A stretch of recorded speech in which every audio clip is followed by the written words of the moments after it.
లో చాలా వింటూ ఉన్నాం.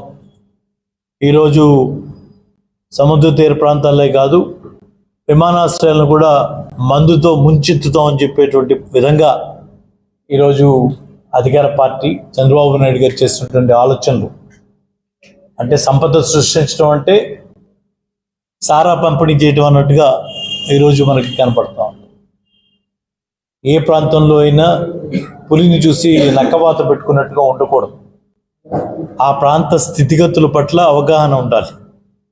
అక్కడ ప్రజల్లో అటువంటి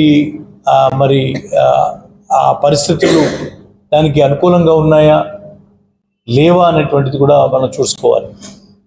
గోవాలో గోవా తరహా అంటే వైన్ షాపులు పెట్టేసి ఇది గోవా తరహా, విచ్చలవిడిగా తాకటమే గోవా తరహా అనేటువంటి విధానంగా ఈరోజు అడుగులు పడుతున్నది చాలా ఆందోళన కలిగిస్తూ ఉంది.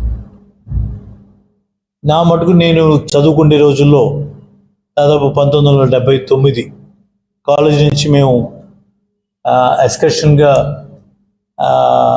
గోవా వెళ్ళినప్పుడు మేము వెళ్ళిన బస్సుల మీద రాళ్ళు వేశారు.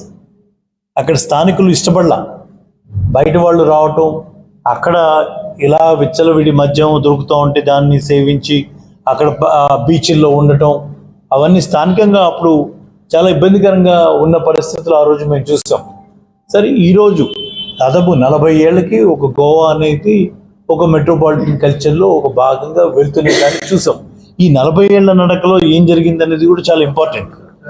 ఈరోజు గోవా సముద్ర తీరం ఉంది కాబట్టి అక్కడ జరిగినట్టుగా మన దగ్గర జరుగుతుంది అని అనుకుంటూ ఇప్పుడే పెడితే జరిగేటువంటి నష్టాలు చాలా ఎక్కువగా ఉంటాయి. అలానే హరిత రిసార్ట్లో వైన్ షాప్ ఉంది కదా, బార్ ఉంది కదా, అక్కడ అందుబాటులో ఉంది కదా, కావాల్సినటువంటి టూరిస్టులు సెలెక్టివ్గా అక్కడ పోయి తాగుతారు. అవసరమైన వాళ్ళు, టూరిస్ట్కి ఇబ్బంది ఏం లేదు.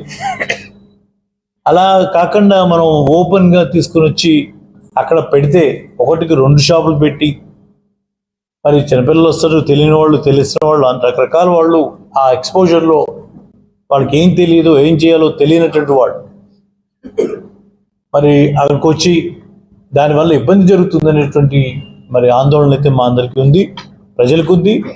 దాని మీద మరి ఒక స్పష్టత అయితే ప్రభుత్వం నుంచి రావాల్సినటువంటి అవసరం అయితే ఉన్నది.